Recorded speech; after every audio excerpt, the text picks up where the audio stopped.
Ja mākslīgais intelekts ir radījis logo, tad viņi nevar redzēt kā preču zīmi. 50% preču zīmes ir vienkārši vārds. Autortiesības tur nekad nevar būt. Man ir tāda vienkārši preču zīme, es viņu nereģistrēšu, bet ja tevi iesūdzēs tiesā, tu samaksās tūkstošiem, lai viņu aizsargātu un pierādītu, ka viņi ir vienkārši. Viņi sāka darboties, izmantot preču zīmi, izmantot zīmola vārdu, investēt tajā, taisīt produktus, iepakojumus, veikalu nosaukums, mājaslapu, bet nav pārbaudījuši, vai tas vārds ir unikāls, vai kādam citam nav līdzīgs jau reģistrēts attiecīgajā teritorijā un nav reģistrējuši savu preču zīmi saulēcīgi. Šajā laikmatā sevi var pasargāt no tāda mākslīgā intelekta. Tu esi izstrādājis unikālu stilu, jā. Tur Pēters sāk tev kopēt, tu vari doties pie Pētera, jā. Bet, ja tev kopē mākslīgais intelekts, sveicināti. Mēs šodien esam uzaicinājuši ciemos vienu īpašu viesi, jo strādājot ikdienā un ar studentiem, rodās ļoti daudz jautājumu par intelektuālo īpašumu, par autortiesībām. Tātad sākšu ar to, ka es esmu Betija Dzene, vadu lekcijas kompetenču centrā un strādāju kā grafikas dizainers. Tātad mans īpašais viesis šodien ir Ieva Mona Mockaite no Intellectual Agency. Tātad lūdzu iepazīstini ar sevi un pastāsti, kā tu nonāci pie intelektuālā īpašuma šiem jautājumiem kā profesionāls, jo man šķiet, ka šī tēma un pati šī niša Latvijā nav plaši pārstāvēta. Jā, tas ir ļoti labs jautājums. Labdien visiem! Tātad es esmu intelektuāla īpašuma eksperts, arī preču zīmju eksperts, patentu pilnvarniece intelektuāla īpašuma jomā, arī biznesa stratēģi un daudz dažādas lietas, kas ir saistītas par un ap intelektuālu īpašumu.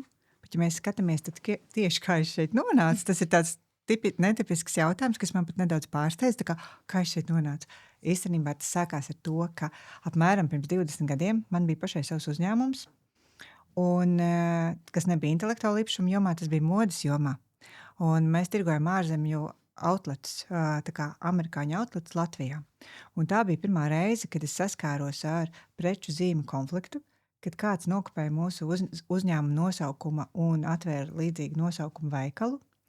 Un tā bija man pirmā reize, kad es pašrocīgi reģistrēju preču zīmi. City Fashion LV bija mūsu zīmols toreiz, un to es reģistrēju. Un toreiz es arī pirmo reizi iepazinos ar autortiesībām un citu intelektuālu īpašumu, lai saprastu, kā mēs varam izmantot citu zīmolu vārdus, nosaukumus, produktu reklāmās, veikala reklāmās, jo mēs tirgojām pazīstamu zīmolu apģērbus, kuri bija tā kā outlets, un līdz ar to tur ir nianses, vai ne? Jo sanāk, ka tu netirgo īsti jauno kolekciju, bet tu tirgo outletā, līdz ar to tu nepērc no ražotāja, tu pērc no veikaliem pārpalikums, un tur bija ļoti specifisks nianses, un tā bija mana pirmā iepazīšanās ar šo jautājumu.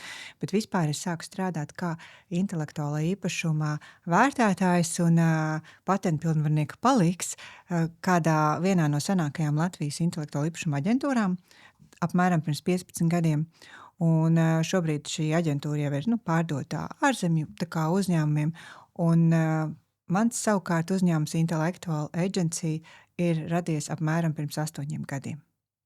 Un tad es sāku ar preču zīmēm, pēc tam ar dizaina paraugiem, pēdējos 15 gados, protams, intelektuāla īpašuma novērtēšana, tālāk autortiesības, par ko tu vēlēsi šodien vairāk runāt, un nākamais ir zīmola vārdu veidošana, jo tik daudz uzņēmumu nāk ar zīmola vārdiem, kur ir vāji, nederīgi, neaizsargāti, dažreiz pat neaizsargājami, un par cik man pašai ir interesi par mārketingu, un ja no visām izglītībām, kas man ir, sākot ar patentu pilnvarnieku, biznesa stratēģiju, citu man ir ar imidžu dizainu modes, tā kā no Bogumolovas skolas, tā kā diploms, bet pāri visam tam vislielākā ziņkārība interesi man ir bijis par mārketingu tieši.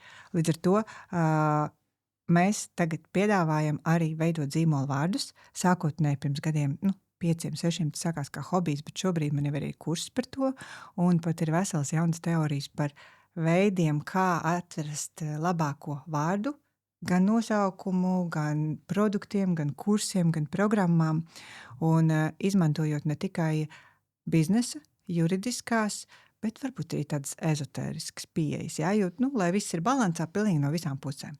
Lūk, Tas tad ir īsumā, jeb garumā viss. Jā, sākšu ar to, kāpēc es vispār iedomājos, ka šis jautājums ir gan aktuāls. Un interesants, tāpēc, ka bieži vien ir tā, kad atnāk klients un tā kā tu saki, pieņemsim, es vēlos šādu te nosaukumu vai uzrakstam kaut kādu nosaukumu. Tad man ir uzreiz šī atbilde. Es uzņēmumu nosaukums neveidoju, es piedalos vizuālās identitātes izveidē. Protams, ko mēs varam izdarīt, apskatīties, vai šis vārds nav reģistrēts, bet pa lielam tas nav mans lauciņš. Attiecīgi ir citi speciālisti.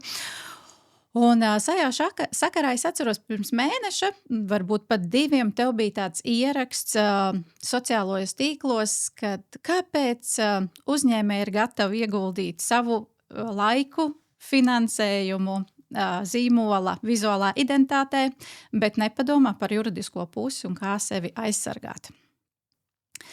Un tas bija tāds pirmais grūdienis, ka es sapratu, ka par šo ir vērts runāt, kad Latvijā šie jautājumi netiek uztverti varbūt tik nopietni, kā būtu nepieciešams, tas ir viens. Un otrs, mēs tiešām daudz ko nezinām. Jo juridiskos terminos ir grūti orientēties, informācija it kā ir daudz, tāpat laikā nav, un kā teica, ir ļoti daudz nianses, kad lasot arī, pieņemsim, kaut kādas licences, mēs apmulstam. Tā kā mēs vienā gadījumā varam darīt tā, citā gadījumā mēs tā nevaram darīt. Un līdz ar to, tad kas varētu labāk zināt, kā, protams, konkrēts šīs jomas speciālists var atbildēt uz jautājumiem. Tātad viena no tādām tipiskākajām lietām, kas pēdējā laikā arī zīmējās sociālos tīklos, tiek veidot šie firmas tēli vizuālās identitātes no sagataviem, kas ir šīs Canvas vai kādas citas resursu bankas, kas ir bibliotekas. Un tad sākās šī spēle, kad atkārtojās vizuālie elementi, un tad sākās bieži vien starp šiem uzņēmējiem cīņa, kuram tad pieder šis logotips saucamais, un kā tad pierādīt, kurš tad bija pirmais, kurš nebija pirmais, ko tagad reģistrēt, ko nereģistrēt. Vienīgais tas, ko es zinu, kad no šīm bankām īsti preču zīmju reģistrācija nesanāks. Ne? Tev noteikti ir komentārs šajā jautājumā plašāks par šo tēmu.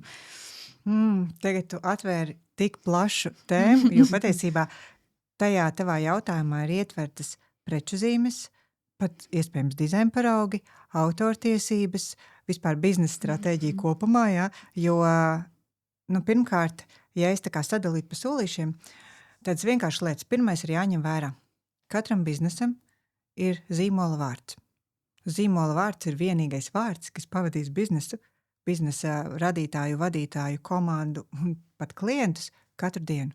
Tas ir vārds, kas nemainīsies. Un ja mēs, piemēram, varam ar krāsām paeksperimentēt, ar fontiem mēs varam paeksperimentēt, ar Instagram vizuālo noformējumu mēs varam paeksperimentēt, ar zīmola vārdu mēs arī varam paeksperimentēt, bet es neiesaku, jo tas ir visdārgākais eksperiments. Ja? Un tāpēc tajā brīdī, kad ir jāizvēlas vārds, ko mēs daram, mēs nočakojam, vai viņš mums dara attiecībā pret produktu, attiecībā pret izvēlēto tirgu, attiecībā ne tikai tirgu, bet arī konkrēto mērķa auditoriju, šo to personu, kas tad to zīmolu pirks un lietos, arī, tā kā buyer persona obligāti jāuztais.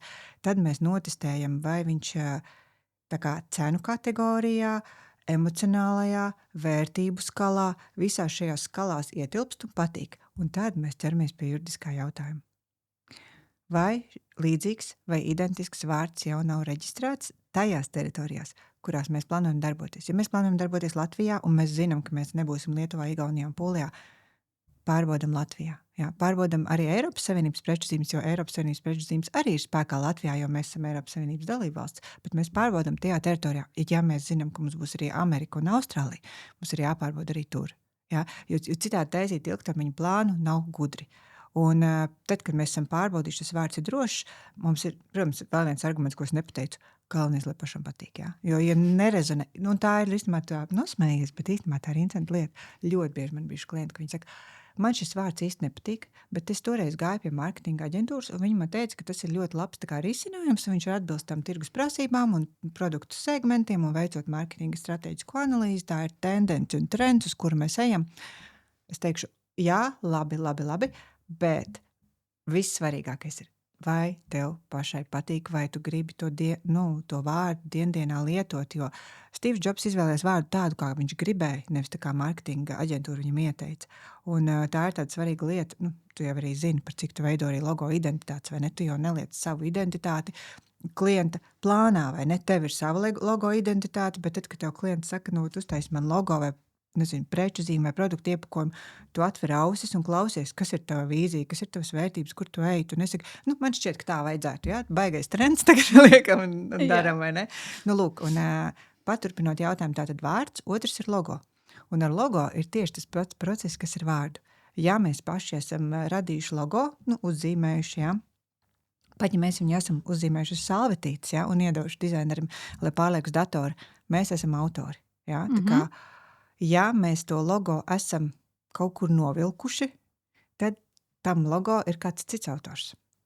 Un tad mums ir jāskatās, vai šim autoram ir autortiesības un potenciāls prasības pret mums. Ja tas ir, pieņemsim, Canvā novilkts logo, tad ir jāskatās Canvas noteikumi, jālasa, kā tu drīkst izmantot, vai tev ir jāmaksā, vai tu drīkst izmantot tik reklāmās, vai tu drīkst izmantot logotipos, vai tu drīkst izmantot mājaslapā. Un katram elementam var būt citi noteikumi. Un tu nevar pateikt, Canvā ir tā. Nē, katram elementam var būt tā. Tas ir tas, kur visvairāk cilvēki klūp, apmulst, tāpēc, ka domā, ka viens no tādiem klasiskiem piemēriem arī no studentiem, viņiem standartā likās, es taču paņēmu Canvas maksas plānu, šo pro versiju, un es tagad varu lietot visu uz nebēdu. Tad izlasi, kas ir pro versijā rakstīts mazajiem burtiņiem, un tad tu zināsi, kā to lietot. Un arī ir jāsaprot tāda lieta. Platformās un vietnēs, kur ir automātiski mākslīgā intelekta ģenerēti bez cilvēciskas radošuma un personiskas tādas radošas pieejas darbi, tur nevajadzētu domāt, ka tai vietnei ir autortiesības. Bet tik un tā nevajadzētu ņemt šīs vietnes darbus un pielāgot sev, ja viņi ir kādi sarežģītāki un tādi nevienkārši. Savukārt, ja jūs ieiet Canvā un tur ir jūs paskatāties, es gribu sev zelta 3-stūri ar sarkanu punktu pa vidu, droši ņemat taisat Canvā logo, parastas ģeometriskas formas, ja tu gribi parastu, tulpīti, jā, ar zelta kātiņu vai kaut kādu tādu mikroelementu, to droši var izmantot, taisīt Canvā un izmantot vienkārši tik līdz, kā tur ir kaut kāda mākslinieckā vērtība, jāstāsta, kas to ir radījis, vai ir bijis cilvēks, vai ir bijis mākslīgais intelekts. Tā kā, tur uzreiz ir jāskatās. Manuprāt, jau tādam uzņēmumam, ja tas ir tavs uzņēmums, un tu vēlies, lai tu būtu atpazīstams, un ar šo vārdu iet, es domāju, ka jebkurš grib būt unikāls. Nevis visi staigāt ar šiem zelta 3-stūrīšiem un sarkano punktu, pa vidu. Tomēr, tā lielākā pievienotā vērtība noteikti būtu, ja tas ir, tāds izveidots, atbilstoši visiem iepriekš jau taviem minētajiem parametriem. Bet zini, kā ir atkal tas jāskatā, tieši pēc taviem parametriem, bet dažreiz jau vienkārši, tīpaši tagad ir trends, ka tur arī ir tie logo, kas maksā, 500,000 eiro, jā, un logo ir vienkārši klucītis apkārt burtiem, jā, kur ir specifiska atstarpe, jā. Jā, bet tas ir visgrūtākais darbs uztaisīt vienkāršo, kas izskatās vienkārši, bet patiesībā viņš nemaz nav tik vienkārši. Bet toties Canvā, ja tev ir talants, vai tev, tā kā paveicos, tu čiks nospied un tev ir gatavs, vai ne? Un tas ir tavs, jā, tad Canvā tur nav teikšanas. Teorētiski, jā, bet piereģistrēt taču kā prečuzīmes, respektīvi izlas noteikums, it kā var lietot, bet, ir taču šis faktors, vēl kādam tas būs šis elements, viņš būs līdzīgs. Kā tad ir ar šo reģistrāciju? Reģistrāciju tā ir atkal cita runa. Ja? Tā pirmais, ko mēs spriedām, bija autortiesības, kam pieder autortiesības. Tātad, ja autors ir mākslīgais intelekts bez jebkāda radoša cilvēka ieguvuma, ja mēs vienkārši ierakstam tur ChatGPT, uztais man logo, es gribu, lai tur būtu, 3 riekstiņi un sāstrauks pa vidu, ja? Viņš viņu uztaisa. Un mēs viņu mierīgi varam reģistrēt kā preču zīmi, jo bez mākslīgā intelekta darbi skaitās, ka tur nav autortiesību šobrīd. Ja? Protams, godīgi sakot, es skatījos vakar, ka pagājušā nedēļā jau Diseldorfas tiesā jau bija pirmais spriedums, kur darba radīšanā bija piedalījies mākslīgais intelekts, un tika nolemts, ka tur ir autortiesības. Bet tur tāpat skatās, cik liels ir personas radošais ieguldījums. To neviens nav atcēlis, ir jābūt personas radošam ieguldījumam, nepietiek uzrakstīt tik vienkārši promptu, kā es pateicu. Ja? Tur ir jābūt niansēm, tur ir jāpasaka, jābūt, ka es vēlos, lai tam riekstiņam ir dzīslojums tā kā smadzenēm, un lai viņam tur padziļinās un izstās varbūt maliņa apelējusi, vienalga. Ja? Bet viņam ir jābūt, tiešām tam radošajam ieguldījumam ir jābūt pietiekamam. Lūk, bet tad, kad mēs skatāmies uz preču zīmi, lai preču zīmi reģistrētu, nevajag nekādu autortiesības uz preču zīmi, izņemot problēmu var rasties tad, ja kāds autors, kam ir tās autortiesības, tev var aizliegt. Bet ja tas ir vienkārši darbs, kur ir, trīsstūrītis vai mākslīgā intelekta ģenerēts, jebkas, tu vari reģistrēt kā preču zīmi. Jā, jo tas, starp citu, mēs ar tevi, man liekas, tieši runājam, ka ir tāds mīts, ka cilvēki uzskata, ja mākslīgais intelekts ir radījis logo, tad viņi nevar reģistrēt kā preču zīmi. Nē, tā nav. Jā, lai reģistrētu preču zīmi, autortiesības nevajag. Piemēram, 50% preču zīmes ir vienkārši vārds. Autortiesības tur nekad nevar būt. Jā. Vienkārši preču zīmē autortiesības nevajag. Vienkārši ir jāstāsta, lai mēs nepārkāpjam citu personu tiesības. Tātad iespējams, ka skatītāji nespēja diferencēt, nezinu, kas tad ir tieši tie preču zīmi, kas ko iekļauj šis termins. Varbūt tu vari paskaidrot plašāk. Jā, superīgs jautājums. Un starp citu, es piekrītu, ka ļoti daudz to varētu arī nezināt, jo es varu pateikt, ka tad, kad es pirmo reizi veidoju savu uzņēmumu 2007. gadā, man bija augstākā izglītība finansēs.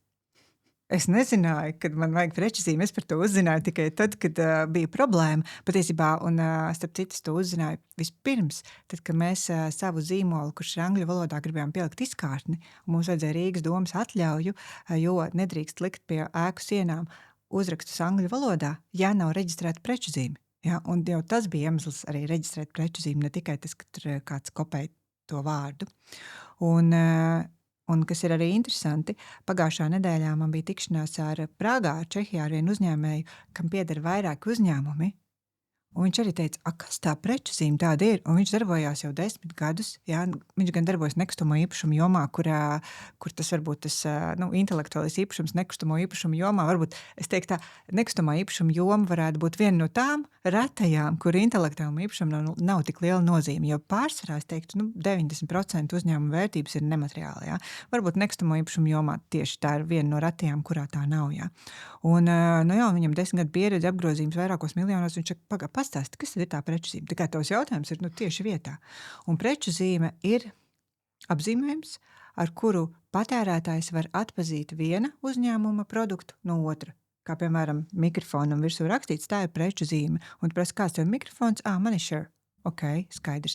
Tātad, ja attiecībā uz produktiem tas ir tas, ko mēs uzliekam virsū uz produktu, jā, lai tas produkts kļūst atpazīstams, attiecībā uz pakalpojumiem, tas ir, mēs lietojam saistībā ar.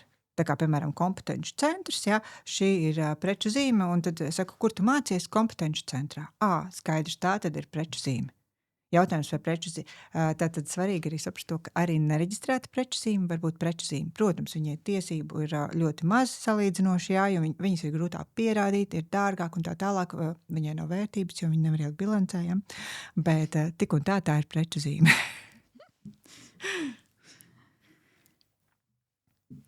Jā, es arī pirms laika skatoties ierakstus sociālos tīklos, atceros, ka tāds skaļākais notikums, kur bija laikam tieši nebija reģistrēta, pareizāk sakot, laikam bija reģistrēta preču zīme ar tādu nosaukumu, ja mēs skatāmies kā piemēru šo Butterfly, ja, kad nācās nomainīt visu vizuālo identitāti, nosaukumu uzņēmumam un attiecīgi visi šie juridiskie pakalpojumi, jo, cik es saprotu, īpašniece saņēma juridisku noformētu vēstuli, lūdzu noņemiet šo nosaukumu. Jā. Tā bija, Jā, cik es esmu dzirdējusi, es neesmu pie šīs lietas strādājis, bet cik es esmu dzirdējusi, tur bija situācija, kad ir jāveic piespiedu rebrandings. Un no visiem rebrandinga veidiem piespiedu rebrandings ir vissāpīgākais. To neviens negrib, jā. Rebrandings ir gandrīz jebkura uzņēmuma dzīves procesā. pat mikro rebrandings, kad arī zīmola krāsas mainās, tas ir visur, ja? Bet, ja zīmola vadītājs izvēlās zīmola vārdu no savas augstākās vīzijas, kā tas ir atkal Apple gadījumā vai kādos citos pasaules grandu līmenī, ja? Mēs redzam, ka tad nav jāveic rebrandings. Bet pārsvarā, kaut kādā brīdī var pienākt laiks, kad zīmola vārds vairs īsti nedara. Mainās produkts, mainās tirgus, mainās cena, mainās auditorija, mainās pats īpašnieks, ja?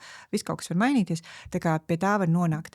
Šajā gadījumā par Butterfly, cik es zinu, tur bija tāda situācija, ka tā preču zīme nebija saulēcīgi reģistrēta. Un tā ir viena ļoti, ļoti liela kļūda, ko pieļauj ļoti daudz uzņēmēji. Viņi sāka darboties, izmantot preču zīmi, izmantot zīmola vārdu, investēt tajā, taisīt produktus, iepakojumus, veikalu nosaukums, mājaslapu, visu materiāls, bet nav pārbaudījuši, vai tas vārds ir unikāls, kas ir obligāti jāizdara. Un nav pārbaudījuši arī, vai kādam citam nav līdzīgs jau reģistrēts attiecīgajā teritorijā, un nav reģistrējuši savu preču zīmi saulēcīgi.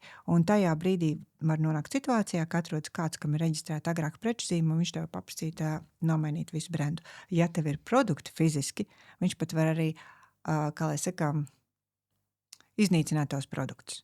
Arī tāda iespēja pastāv, ja tās preču zīmes ir ļoti līdzīgas, un tu esi tā kā savā ziņā nokopējis viņa identitāti, atdarinājis, var nonākt pie situācijas, ka tev ir jāiznīcina jau safasētie produkti. Tas, protams, ir galējais, tā kā tāds, situācija.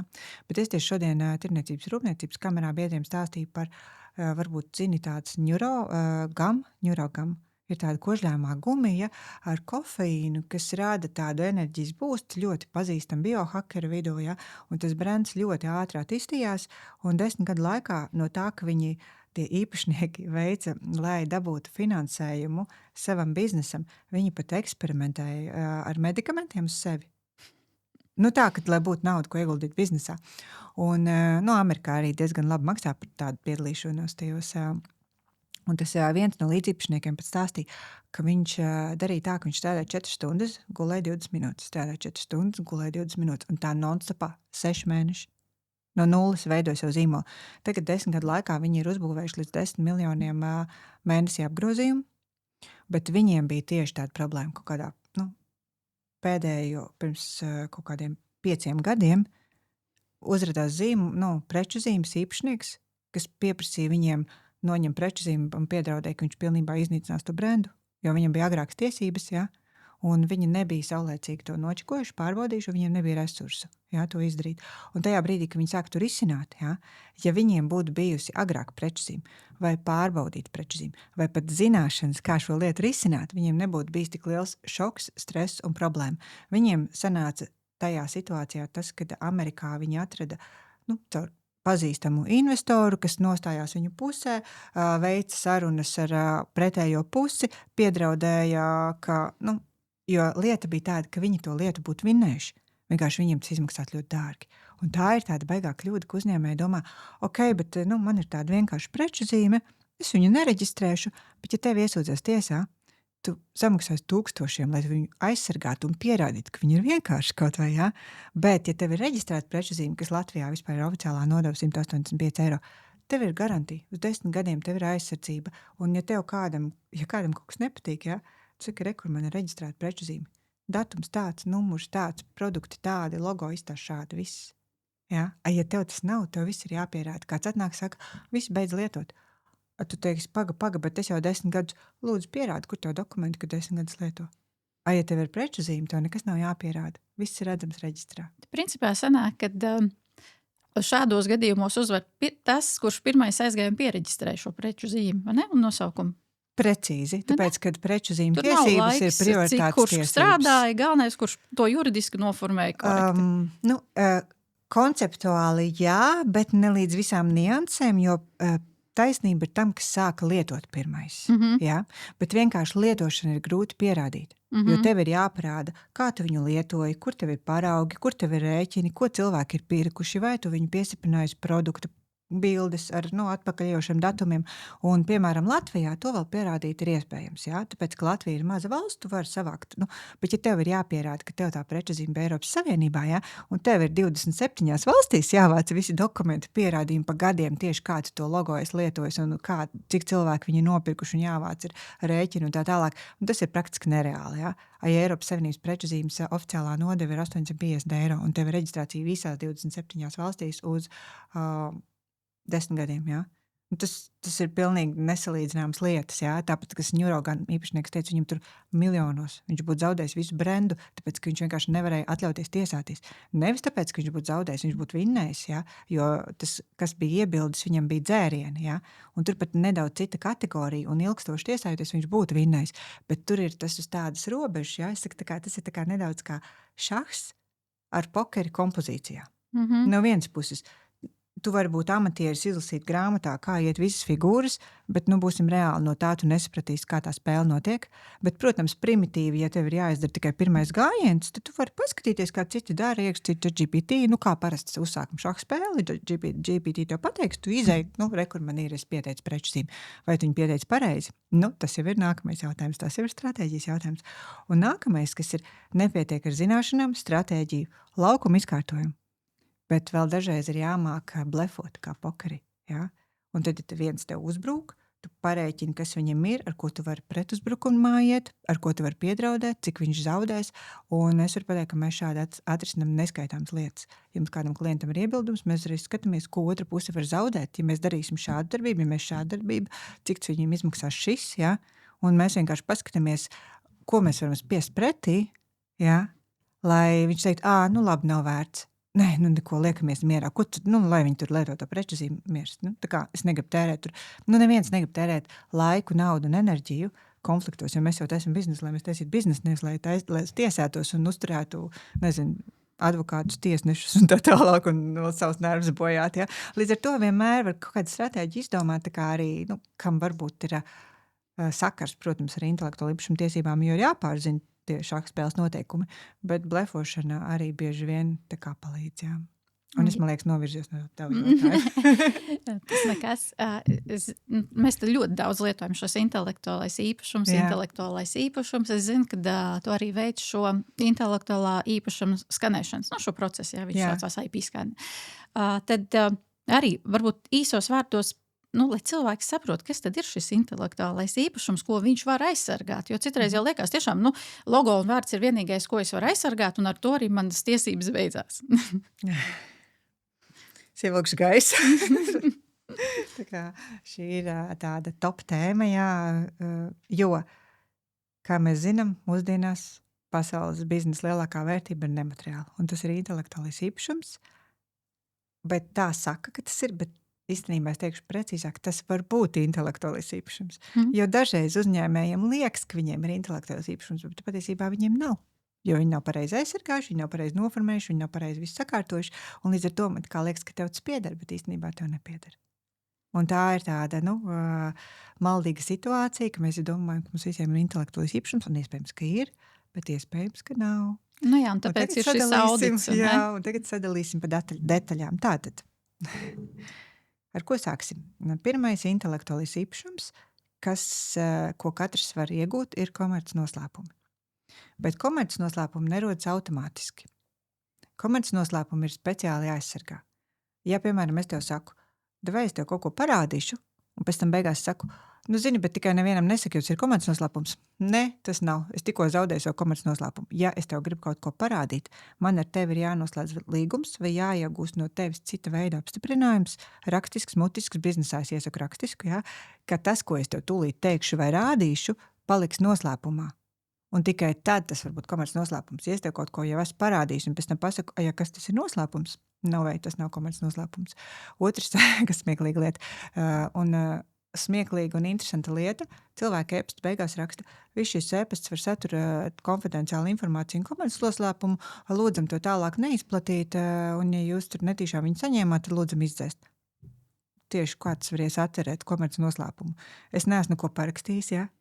tad tu man nevar sūtīt informāciju un pēc tam apakšā uzgrīt, ka tur bija komercnoslēpums, tas neskaitās, ja? Tā var rakstīt tas ir tāds, muļķi drošs risinājums, ja kāds ieraudzīs un domās, laikam tur tā ir, ja? Bet tā tiesā tas nepalīdzēs, ja? Tātad viss, kas ir konfidenciālā, komerciāli nozīmīgā informācija, biznesa stratēģijas plāni, logo skices, preču zīmju idejas, mārketinga idejas, tas viss var būt komerc noslēpums, ja to pienācīgi aizsargā. Un visiem uzņēmumiem tāds var būt, ja? Ideāli visu savu intelektuālo īpašumu paturēt komerc noslēpumā līdz brīdim, kamēr neesi izdomājis, kā viņu savādāk aizsargāt.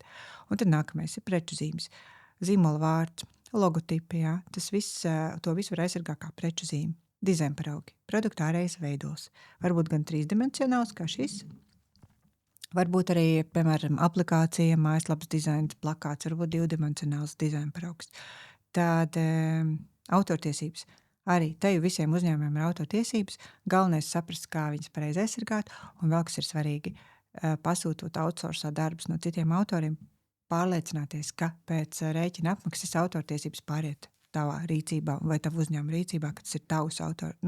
Tas sanāk tā, ka autortiesības dalās divās daļās. Personiskās tiesības un mantiskās tiesības. Personiskās tiesības ir autora neatņemamas tiesības, ja, būt autoram vienmēr, ja, pat ja viņš ir miris pirms 100 gadiem, ja, mēs tāpat nevaram teikt, to Šekspīra darbu, es esmu autors, uzrakstu savu vārdu apušā, es tā nevaru darīt, ja. Savukārt, mantiskās tiesības beidzās 70 gadu pēc autora nāves, vai, ja tās tiek nodotas. Tātad, ja autors pirmkārt beidzās 7 gadu pēc nāves, tas pats es šobrīd drīkstu iestudēt Šekspīru, man nevienam nav jāmaksā licenci par to, ja, es varu darīt, kā es gribu. Savukārt tā normāliem dzīviem autoriem viņi var arī nodot, piemēram, dizainers uzzīmē logo, uztais līgumu ar uzņēmumu, parakst pieņemšanas nodošanas aktu un visas mantiskās tiesības tiek nodotas uzņēmumam un attiecīgi dizainers vairs nedrīkst izmantot šo logo, kā sagatavo arī saviem nākamajiem projektiem, ja tie ir līdzīgi. Ja? Jo viņš jau ir nodevis, viņš uztaisīs. Jā, viņš var visiem teikt, jā, šo logo es uzzīmēju, ja tas ir manais darbs, es esmu autors, bet nav vairs mantisko tiesību. Tātad mēs izgājām cauri komercnoslēpumiem, preču zīmēm, dizainparaugiem, autortiesībām. Vēl ir domēnu vārdi, kas īsti nav līdz galam intelektuālais īpašums, jo tas nav tavs, tu viņu īrē uz laiku, jā, bet tu viņu vari nopirkt un ir tāda, kaut kādā, tā ir zīmola sastāvdaļa, jā. Un tāda domēnu vārdi vēl ir patenti. Ar to aizsargā tehniskus risinājumus, kā piemēram, kas lācītim vēdrā, kā tā tehnoloģija strādā, kā piemēram recepte, vai tas ir medikamentu, kaut kāds ķīmiskais sastāvs, arī tādas lietas, tad vēl patenti. Un vēl ir tāda viens pavisam tāds rets intelektuāla īpašuma veids, kas ir augu šķirnes, un vēl arī ģeogrāfiskās izcelsmes norādes, bet tas jau mazāk aktuāli ir. Jā, šie jautājumi tiešām visi ir ļoti interesanti un noteikti par viņiem var runāt daudz un bezgalīgi. Jā, un citu jautāju, kas tie IP skanā?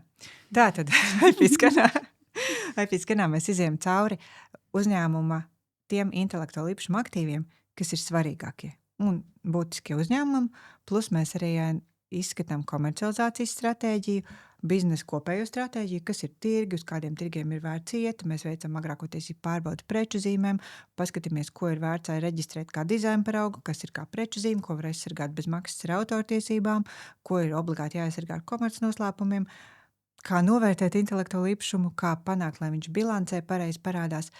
Izsakot pilnīgi visu, kas ir jāzina katram uzņēmumam par savu intelektuālo īpašumu.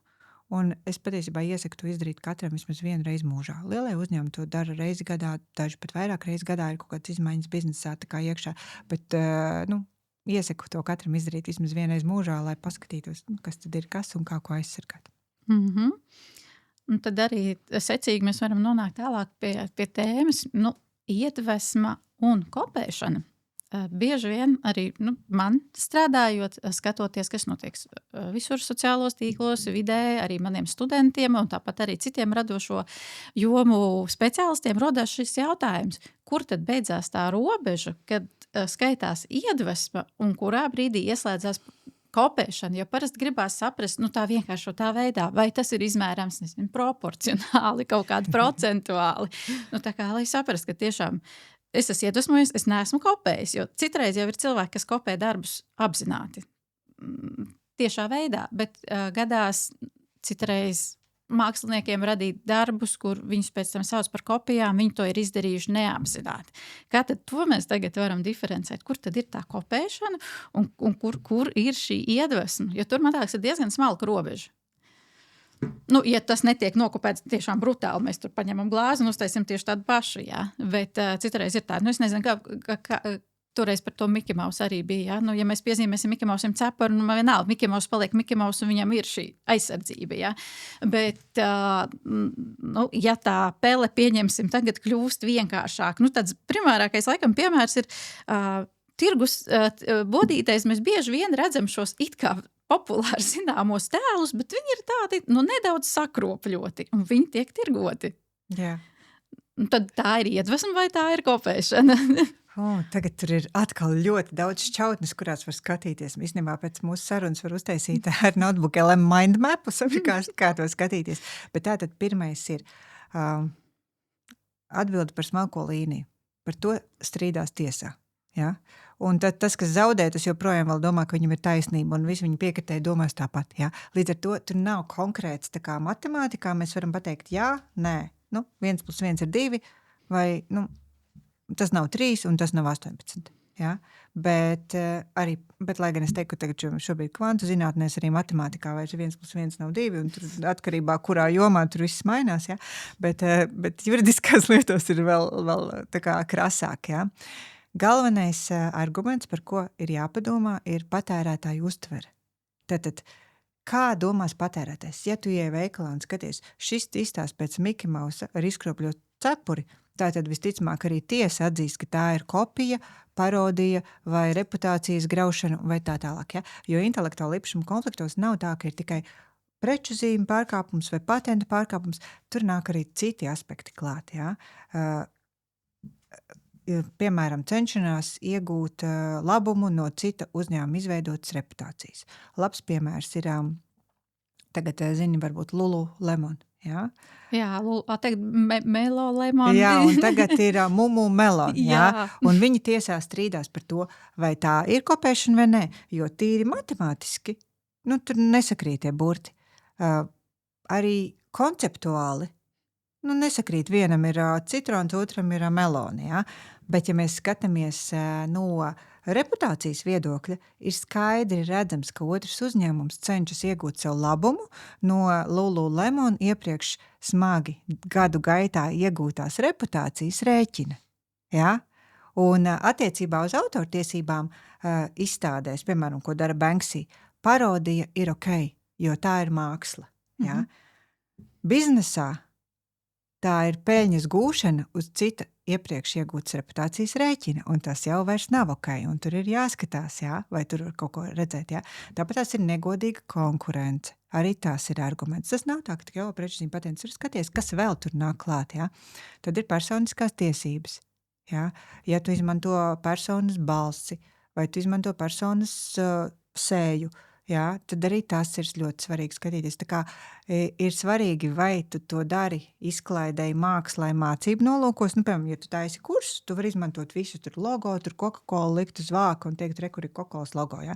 Tiklīdz kā tu taisi savu kaut kādu dzērienu, tu nevari uztaisīt kaut ko līdzīgi Coca-Colas logo un tirgot, jā. Un tad, kad mainās tā nozīme, ko tur to gribēja teikt? Ja tā ir māksla, filma, izklaide, ir brīvākas iespējas izvērsties. Ja tas ir biznesa, peļņas gūšana, izmantojot cita biznesa zīmola vai produktu reputāciju, tur jau atkal ir tā robeža ciešāka. Līdz ar to nav tādas līnijas, vienkārši katrā situācijā ir cits kaut kāds unikālāks risinājums, bet galvenais ir jāpatur prātā viena lieta tiem, kas veido saturu.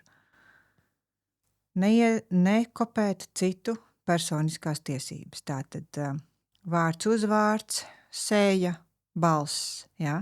Ja mēs teicam mākslu, mēs tur varam kaut ko darīt, bet tomēr personiskās tiesības es liktu mierā, jā. Citu personiskās tiesības, jā. Neiedziedam kā Raimonds Pauls, neko nedaram, netaisam tur seju kā Katy Perry, jā, uz saviem tiktokiem, jā. Tā kā personiskās tiesības svešas liekam mierā. Ja tas ir komerciāliem nolūkiem, neizmantojam svešus logotipus, preču zīmes tādā veidā, kas varētu viņus nokaitināt.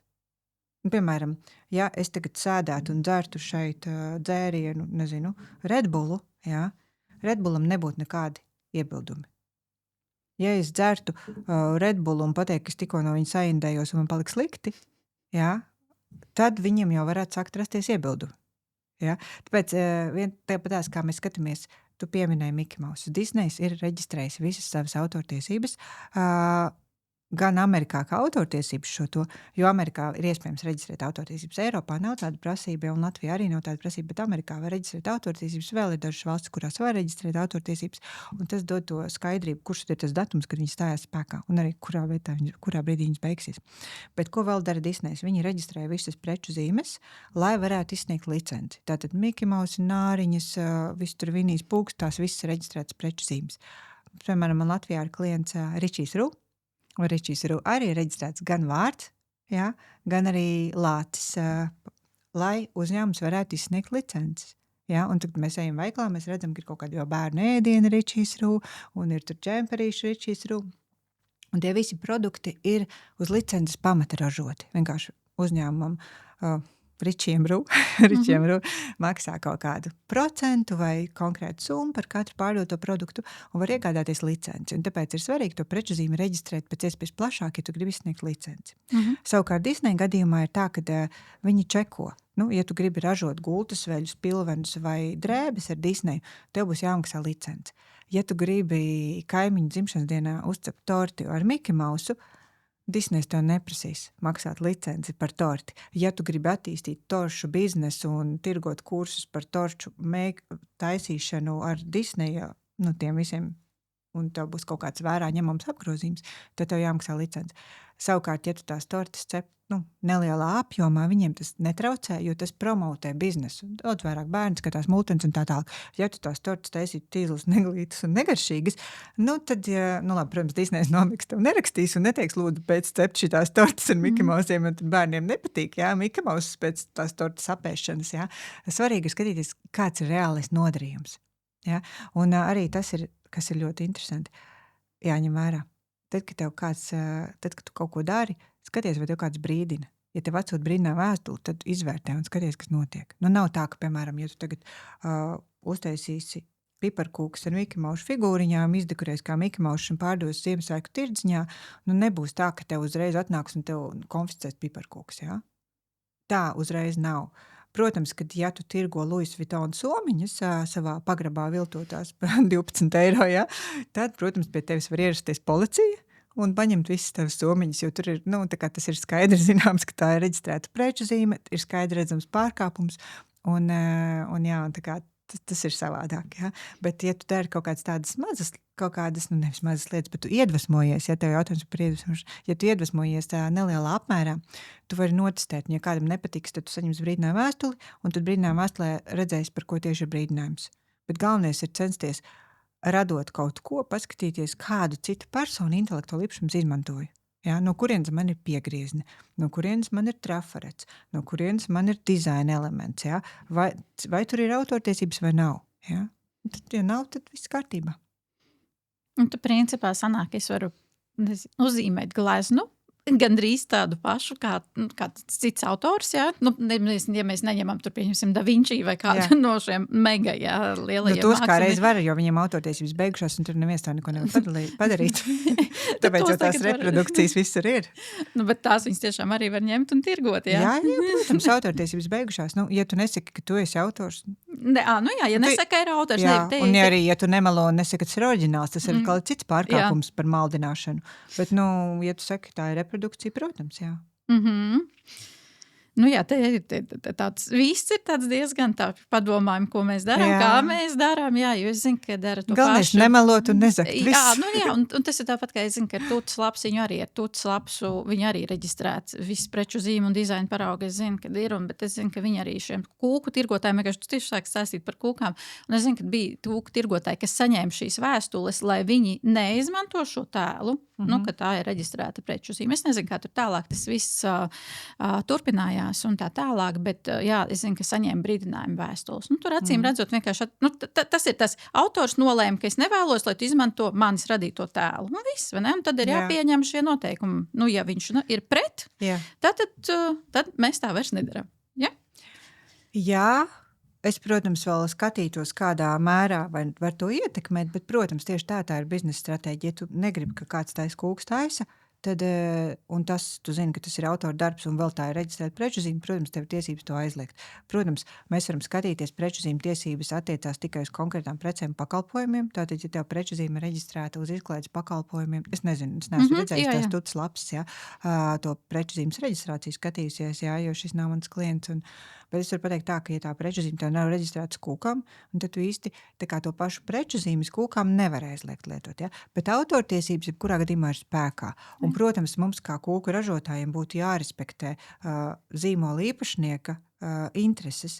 Nu, ir arī tāda zīmola īpašnieks tieši otrādi, kas priecājās, kad, ja, piemēram, es runāju ar Ričijas Rūtu, ja, kas to visu procesu menedžē, ja, mēs ar viņu runājam, viņai nav nekāda iebilduma, kāds cep Ričiju kūks, jā, viņai tieši liekas, forši bērni tā kā klausās Ričiju dziesmas, uzcep tur kūku ar lāci un tad tur, nezinu, nopērk biļetes koncertu, un tas jau ir tāds process, ja. Tā kā katram tās prasības var būt savādākas, un viņas ir jārespektē. Bet var arī strīdēties pretīvnieces tiesu, ja kādam nav ko darīt, arī to var darīt. Jā. Nu jā, pa lielam mēs par aizsardzību arī esam runājuši, bet tagad ir tāda liela, plaša tēma, kas skar arvien vairāk un paliek aktuāli ir šis mākslīgais intelekts. Un es vēl tieši no rīta redzēju ierakstu, kur viena māksliniece meitene, kura ir izstrādājusi, viņai ir tiešām savs rokraksts un savs ilustrāciju stils, un viņas lielais tas pārsteigums bija ieraugot Pinterestā, kur ir viņas stilā saģenerētu ļoti daudz attēli un pat ved uz kaut kādiem veikaliņiem, kur viņi tiek tirgot kā kartiņas un tā tālāk. Kā mēs zinām, ir arī šie gadījumi, kad mākslīgā intelekta rīki tiešām ir trenēti uz ļoti daudz šiem avotiem, arī pat uz autortiesības arī lasīja, ka tomēr mēģina atrast pieeju, kā saukt pie atbildības šos intelektā rīku izstrādātājus, ja viņi izmanto savai trenēšanai šos autortiesību aizsargātos darbus. Un tas man tās paliek vairāk, arvien vairāk un vairāk. Tad kā ir vispār šajā laikmetā sevi var pasargāt no tāda mākslīgā intelekta, šiem trendiem, jā, ir sataisīts, ir sakopēts, un ko tagad tam autoram darīt, ja tu esi izstrādājis unikālu stilu, jā. Tad, kad, pieņemsim, es nezinu, tur Pēters sāk tev kopēt, tu var doties pie Pētera, jā, bet ja tev kopē mākslīgais intelekts un šie rīki, kas ir ļoti lielas kompānijas ar ļoti lielām naudas summām, ko tad darīt tam māksliniekam tagad? Tā ir cilvēciski, bieži vien es teiktu likties mierā. Bet, ja mēs pieejam šim jautājumam tā juridiski, ja, tad pirmkārt jāatcerās to, ka stilu aizsargāt nevar. Ja? Tas ir tā kā, ja mēs ejam Starbucks kafejnīcā un mēs redzam to interjeru, tas ir interjers. Un daudziem liekas, es arī gribu sev tādu kafejnīcu, ir tāda līdzīga interjera, tumši brūni koka galdi, satumšinātas gaismas, smalki plaukti, daudz zaļumu puķes tur apkārt, tāds noskaņojums, jā, forši daudz kafejnīcu sadara. Tu nevari to aizsargāt. Pat ja tu uztaisīsi kafejnīcu, kurā ieeja cilvēks domās, es esmu Starbucksā, bet izrādās, ka nē, es neesmu Starbucksā, vai ne?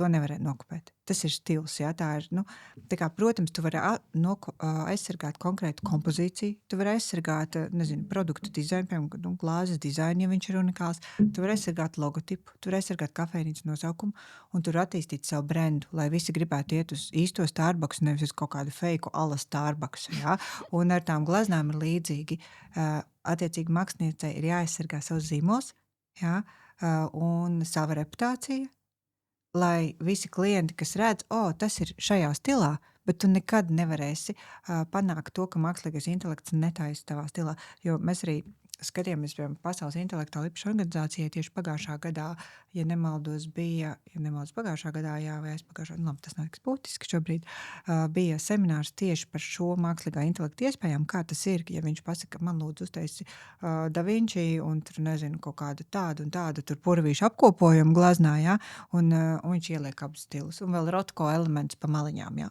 saliek, jā. Tu nevari vienkārši to izvairīties, jo stils ir stils. Tā ir tehnika, tas ir stils, tā ir noskaņa, tu nekad to nevarēsi aizsargāt, bet tu vari aizsargāt savu īstumu. To, ka cilvēks teiks, jā, tas ir varbūt viņas stilā šīs mākslinieces, bet tas nav viņas darbs. Un es tādu negribu, tas ir fakes. Tu vari aizsargāt savu zīmolu. Jā, skaidrs. Un līdz ar to arī tad rodās šis jautājums. Tātad sanāk, principā, ja es saturam, sociāliem tīkliem, visam veidoju šos materiālus ar mākslīgo intelekta rīkiem, pa lielam jau ierobežojumu tad nav. Nu, ja mēs nelasām, protams, mākslīgā intelekta rīku šos lietošanas noteikumus, kurus pašas platformas izstrādājas par abonēšanas maksām. Bet no tāda viedokļa, principā, sanāk, ka es varu paņemt, pateikt, tur kaut kā tā kā tajā stilā, lai ir līdzīgi, un šos materiālus vienkārši droši ņemt un lietot. Ir tā, ka lielākā daļa platformas jau paši ir uzlikuši filtrus, un viņi neļaus tev teikt, lūdzu, uztaisi šito sievieti, lai es izskatos kā Opra pēc viņas sejas, jā, bet es runāju, ko es runāju, bet izstāstu, ka runā Opra, to tu nevarēsi izdarīt, jā, tu nevarēsi arī ielikt slavenu brendu. Es, piemēram, mēģināju uztaisīt video, un es prasīju Runwayā aplikācijā Nano Pro. Es teicu, uztaisi man ābolu zelta, kam izskatās, ka apkārt ir tora lauks, un viņš pateica, nevar. Un es pēc tam prasu GPT, kāpēc man Runways netaisa to attiecīgo attēlu, un man pasaka, tas ir tāpēc, ka tu ieliki vārdu Tors. Tors ir Amerikā reģistrēta preču zīme attiecībā uz to varoni, to, kas ir tas skandināvu dievs, vai kas tur, tas to akmens cirvi, ja, un tāpēc viņš neļauj viņu tā kā izmantot. Un tur jau kaut kādi bloki ir salikti. Bet vienkāršais ieteikums ir atkal tāds, neizmanto svešu personu tiesības savu saturu ģenerēšanā, un tu varēsi izmantot visu saturu, ko tu esi saģenerējis. Tātad, ko es teicu, personiskās tiesības, seja, balss, cita zīmola preču zīmes, tur visu Coca-Cola un tā tālāk. Vienalga, kas ienāk prātā, neliekam citu uzņēmumu preču zīmes, jā. Protams, daudz jau tā dara, ka viņi paņem ieliek konkurentu mājaslapu, jau uztais tādu pašu tikai savādāk. Ja? Tā jau dara, bet galvenais paskatieties, lai netiek nokopēts pārāk daudz un neaizmirstiet par savu unikālo identitāti. Un, kā lai es saku, tieši tā, nevajag zakt un nevajag kopēt un speciāli un būt radošiem, jo šobrīd mākslīgā intelekta palīdzību mēs varam radīt visu. Tur tieši tā laime, nelaime ir tas variants, jā, kad var radīt visu, var paņemt visu, var ātri uztaisīt, tikai jautājums. Var nokopēt visu. Jā, pilnīgi. Tagad, ja tad tas prasīja laiku, tad tagad tas ir pāris sekundžu jautājums, un mums jau ir kaut kāda konkrēta kopija. Tāpēc jādomā par zīmola aizsardzību. Jāveido spēcīgs zīmols, vai ja tu esi kā radītais kreators, tad personiskais zīmols, ja es domāju, nevis, ka man vajag logo dizaineri vai pasniedzēju vienalga kādu, kurš man labi vai lēti pasniegt, bet es gribu iet tieši pie Betīs. Ja? Es gribu taisīt prečzīmi pie Betīs, es redzēju viņas stilu, es redzēju viņas grāmatu, zinu viņas kvalitātes, zinu viņas, tā kā visus šo te rādītājus, kas man apmierina, un es negribu, kā lai saka, latviski sakot, uzrauties uz kaut kā 12-gadīgu bērnu, kas dzīvo, nezinu, kaut kādā Āzijas valstīs un vienkārši pirmo reizi eksperimentē ar mākslīgo intelektu, viņš man tagad uztaisīs logo, jo viņam ir uztaisīt mājaslapa Eiropā, ja? Jo šobrīd jau var nokopēt tieši tā pilnīgi visu, un cilvēki vairāk pievērsīs uzmanību, no kā es pērku. Personiskais zīmols vai biznesa zīmols. Vienmēr personiskais zīmols nederēs, jo ja bizness ir lielāks, es negribēju teikt nopietnāks, bet lielāks bizness, ja, tad tomēr uzņēmumi ir daudzi, kuri negrib personisku zīmolu, vai ne? Ja, piemēram, ja tev ir kaut kāds sadarbības partners ārvalstīs, kam ir lieli pasūtījuma apjomi, ja, un viņam vajag daudz, piemēram, kaut vai daudz logotipus, katru mēnesi ir 12 uzņēmumiem logotipi jātais, ja. Viņi negribēs, ka tu esi viena, viņi gribēs redzēt, ka tev ir tīms apkārt. Jā, jo tad viņiem vajag garantiju, ka nebūs tā, ka tu saslimsi un viss darbs netiks nodots. Jā. Tāpēc nevienmēr tiem vienīšiem vai personiskiem zīmoliem, kas promotē, ka viņi ir vienīgie, tā ir priekšrocība. Bet, kā lai saka, sākumā tam ir nozīme, un pēc tam jau to personisko zīmolu var attīstīt, ka tu esi uzņēmuma vadītājs un tā tālāk, bet tad arī paralēli jātīst biznesa zīmols. Bet zīmolam ir liela nozīme, vai ne? Tā kā, pieņemsim tagad tie zīmoli, kas ir izveidojuši savu zīmolu reputāciju. Jau nākamā reizē klients zina, piemēram, tagad ir kompetenču centrs. Šogad es biju kursos uz kompetenču centru. Man patika. Es nākamā gadā atkal zināšu. Un pat, ja tur būs ar ChatGPT uztaisīt 100 kursu, vai ne, ChatGPT vai citām platformām, es jau vienreiz būšu notestējusi.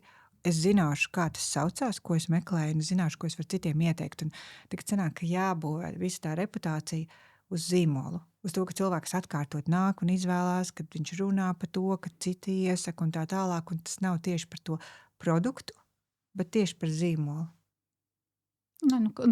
Produktam jau arī gan ir liela nozīme un Jā. kvalitātei.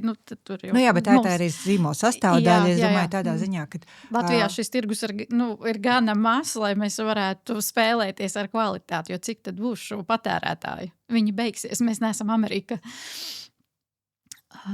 Jā, un tā reputācija arī ātrāk aiziet. Viņa ātrāk aizies pa burbuli. Jā, kā mēs zinām, uzcelt šo reputāciju ir daudz grūtāk nekā viņu palaist pa burbuli. To var izdarīt pat vienas dienas laikā. Par tām autortiesībām. Man studenti jautā bieži vien šādu tipu jautājumu. Mēs runājam, tu arī sākumā teici, tu zīmēji uz salvetītes, pieņemsim īpašnieks, tātad viņam ir autortiesības.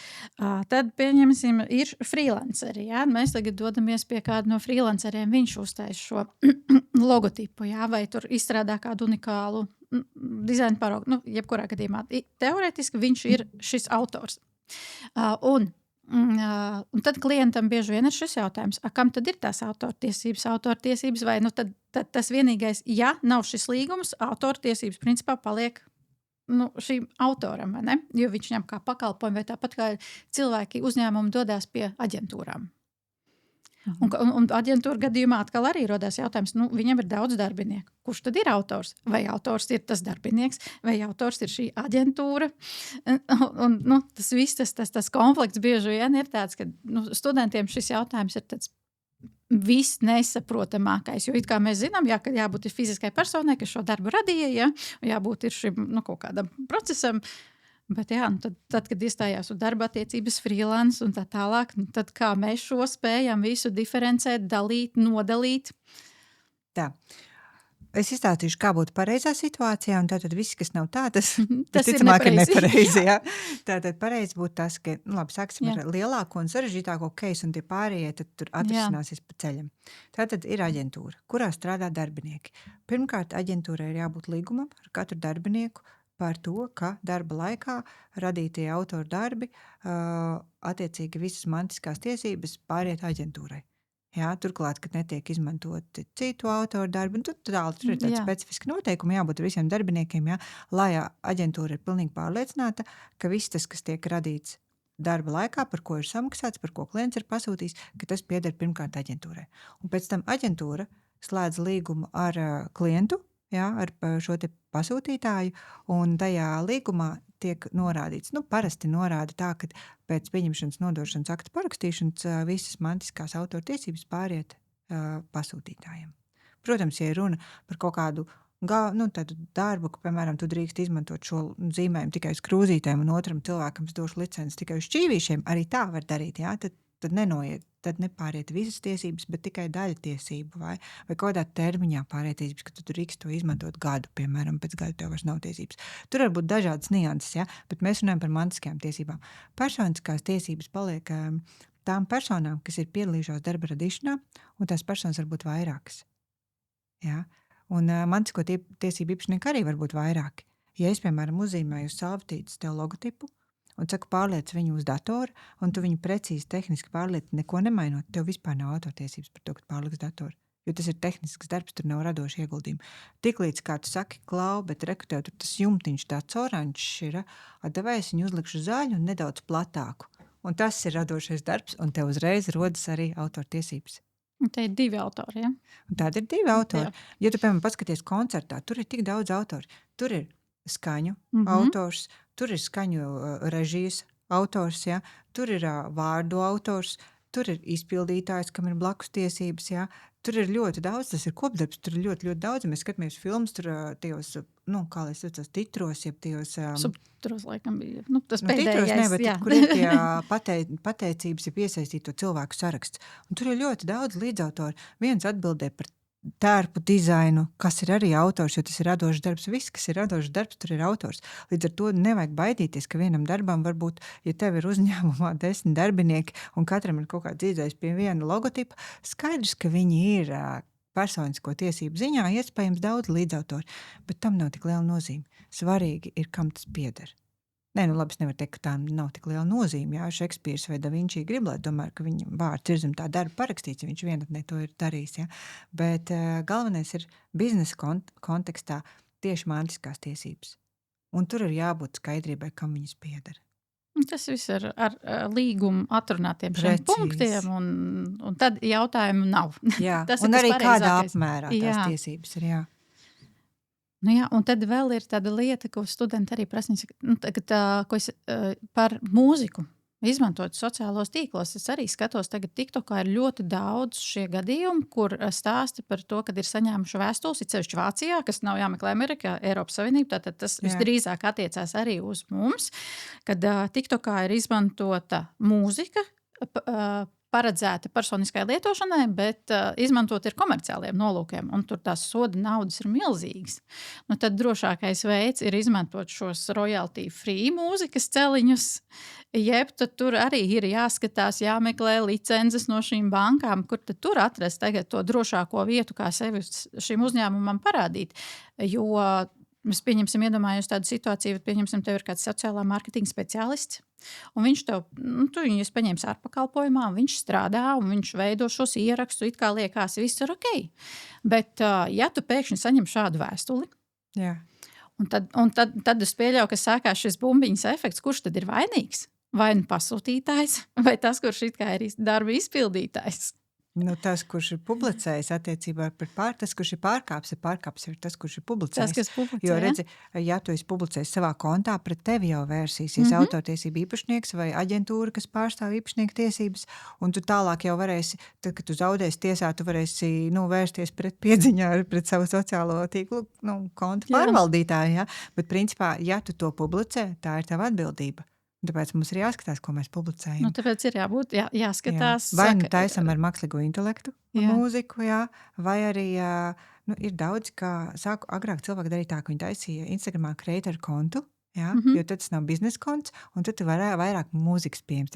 Man ir vairāk mūzikas pieejams, tāpēc, ka bet īstenībā, ja tu taisi biznesam un komerciāliem nolūkiem, un tev ļoti labi iet, agri vai vēl kāds to pamanīs, autors, un vērsīsies ar tevi par autortiesību piedziņu, tāpēc, kā tu saki, vai nu izmanto bezmaksas mūziku, vai nu skaties noteikumus, tiešām pēti, vai uzģenerē pats savējo ar mākslīgo intelektu, bet biznesa reklāmās ir īpaši, es ļoti, ļoti rūpīgi skatītos, kas tā ir pa background mūziku. Protams, ja tu vienkārši ej ar bērniem pastaigāties pa mežu un fonā uzliet, kaut kādu slavenu dziedātāju dziesmu, tas ir ok, bet tiklīdz kā tu izvelc ārā no kabatas kaut kādu produktu un tu sāc viņu tirgot, tā paceļas, tas jau ir komerciāli mērķis, jā.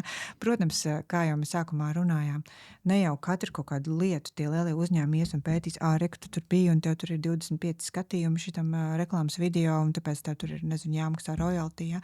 Nu, tā gluži nebūs, bet principā normālā situācijā, normāliem biznesa nolūkiem, visu, ko mēs izmantojam, mēs par to samaksājam, pārliecinamies, kam tas pieder, kādi noteikumi, vai to drīkst vai to nedrīkst lietot. Ja mēs nezinām, tad labāk nelietojam, uztaisim savējo un tā. Bet principā, ja uzņēmējs ņem sev ārpakalpojumu, kādu kontu pārvaldītāju, tad arī drošākais veids ir paņemt noslēgt līgumu. Un atrunāt šos noteikumus, kurš uzņemās atbildību, jo strīdus gadījumā tad, šis jautājums uzreiz tiek atrisināts, vismaz savstarpēji, teiksim tā. Jeb uzņēmējs sev nevar jo daudz jau uzņēmēji paņem šo ārpakalpojumu, lai viņiem par to nav jādomā, jo nevis viņiem, piemēram, katru dienu sekot līdz šiem jautājumiem, Jā, protams, tas ir pareizākais risinājums, kad ir līgums ar jebkuru pakalpojumu sniedzēju, kurā ir atrunāts, ka viņš uzņemās kvalitāti, garantiju un visus citus parametrus par savu piegādāto darbu.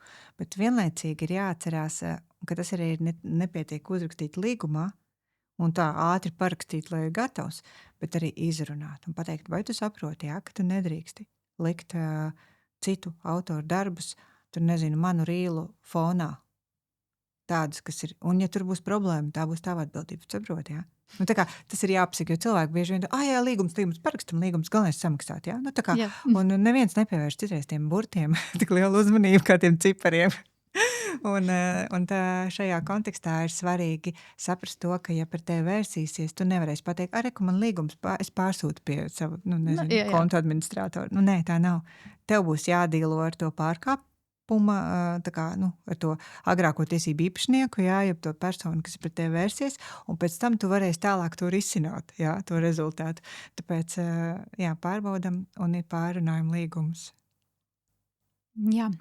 Nu, tad noteikti tāds vēl viens, un jau būs tāds noslēgošais, vēl par, pieņemsim, par atgriežoties pie šīs pašas kanvas. Nu, kāpēc kanva? Tāpēc, ka viņi tiešām tiek ļoti daudz izmantot, un viņi ir viegli pieejami, brīvpieejami.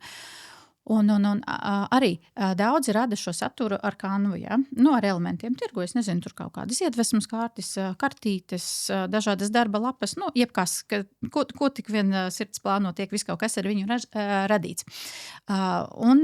Tad tur arī, nu, labi, mēs it kā izlasām tos noteikumus, liekas, it kā viss ir saprotams, viss ir kārtībā, bet pieņemsim, ja mēs skatāmies ar ļoti daudz šo gadījumu Amazon, tas KDP, kur bloķē šos veikalus, grāmatu tirgotājus, jo viņi ir izmantojuši kādu vienu elementu, kas bija īpaši, nu, tā kā aizsargāts, jo nebija izsniegta atsevišķa atļauja, licence šī elementa izmantošanai. Pieņemsim, 15 puķītes bija, ar viņām viss bija kārtībā, un tā 16. bija kaut kāda super unikālā un viss veikals nobloķēts, grāmatas nobloķēts, un viss vairs nevar izmantot. Nu, tad arī, kas tad ir tas, nu, kā sevi pasargāt no šāda veida gadījumiem? Nu, labi, es nezinu, vai Latvijā patreiz to vēršās, jo, kā mēs zinām, visvairāk šādi gadījumi ir dzirdēti tieši par Amazon, ja, KDP, un, protams, ECI veikali ļoti daudz, kā mēs zinām, ir bloķēti. Nu, tas ir tāds, ko latvieši paši pārbaudījuši uz savu sādus, jo tur vēršās pats ECIs, ja, pret šiem veikaliņiem, kur pārkāpt kaut kādi šie licences noteikumi.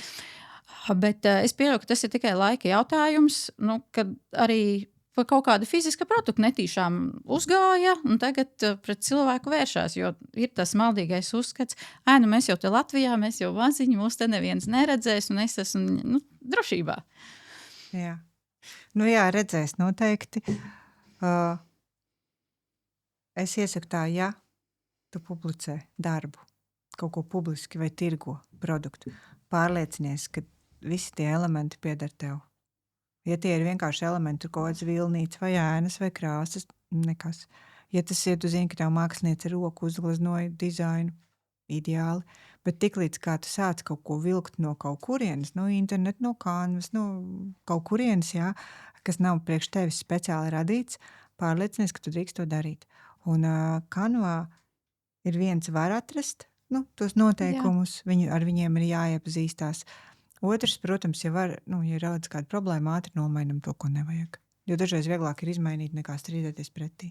Jā, tie noteikumi vienkārši ir tādi ļoti, samudžināti pat varētu teikt, jo bieži vien nav skaidrības, jo citreiz parādās tas faktors, ja tev īpašnieks, tā kā tas elementa autors ir izsniedzis komerciālu licenci, tad tu vari lietot, bet, ja šīs licences nav, tad tu nevari lietot, bet privātām vajadzībām tu vari lietot. Nu, kā mēs zinām, tas arī tur tie noteikumi ir gana gari, un kā mēs runājam arī par līgumiem, nevienmēr visi visu lasa ar tiem mazajiem burtiņiem, jo tur lasīt ir daudz ko. Bet tā ir forša lieta, ko saprast, vai ne? Ja mēs darbojamies kā priekš savām vajadzībām, savam Instagram kontam, mēs varam pieiet kā radītāji, jā, kā mākslinieki. Un mēs varam nelasīt kas tur ir, labi, tā neviens neko nedīs, jo tas mākslinieks, tu nepelni naudu, no tevis nevar pietiesāt, jo tu neesi radījis kaut kāds zaudējums un neesi guvis peļņu no citas uzņēmumu, intelektuālu īpašumu. Tur ir, tā kā brīvāka, drošāka sajūta. Protams, tik un tā vajag čekot, bet ir drošāka sajūta. Savukārt, ja tu taisi biznesu no tā un gūsti peļņu, tad tev ir jālasa tie līgumi. Nav variantu. Nav variantu, tas noteikti tas pats attiecās arī uz šiem burtveidoliem. Klīst tādas baumas, un es pat esmu lasījis tiešām fórumos, tu ieej Googlē, ierakst, un tad ir šis te, ja tu tur tam burtiņam pievilki garāku kājiņu, pārvērti viņu tur līknēs, ka viņš vairs nav burts, tad tu droši var lietot, tur aizmirsti par visām licencēm. Tas arī noteikti ir. Īstenībā jā. Tā ir, jā? Tā ir, tāpēc, ka, iedomājies, tev ir burtveidols, ir daudzi, kur ir brīvpieejā, un tu var izmantot. Jā, ir brīvpieejā, bet ir arī šie maksas.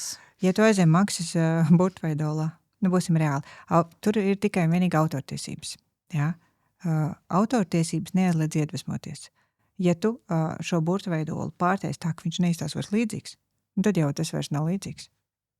Jā, bet ja viņš ir ļoti līdzīgs, bet tikai ar vienu garu kājiņu. Tad ir jāskatās. Zin kā, jāskatās, vai tu to darbu radīji, vai tu viņu nozagi. Pavisam vienkārši. Ja tu viņu nozagi kaut ko pielabojot, tad tu vari izmantot personiskām vajadzībām, jā. Nu, tur kaut ko, nezinu. Bet, nu labi, es neteiktu, ka var, jā. Ja tu viņu nozagi, tu neko nevar izmantot, jā, nevajag zakt. Bet, jā, ir jāatcerās, ka katra lieta, ko mēs izmantojam, kāds viņu ir radījis. Un kamēr mēs neesam tam cilvēkam samaksājuši attiecīgi par to, ka mēs drīkstam to tālāk izplatīt, it īpaši, kas attiec uz intelektuālo īpašumu, ja? Jo, piemēram, ja es gribu šo krūzīti tev pārdot, un ja es viņu tagad, man te uz galda krūze, es tev pārdodu viņu par 50 centiem ņemsi. Tas nekas, ka tiem, kam, pie šīs telpas teiks, paga, tā ir mana krūze, tad nevar viņu tirgot. Intelektuālais īpašums ir tieši tas pats. Ja?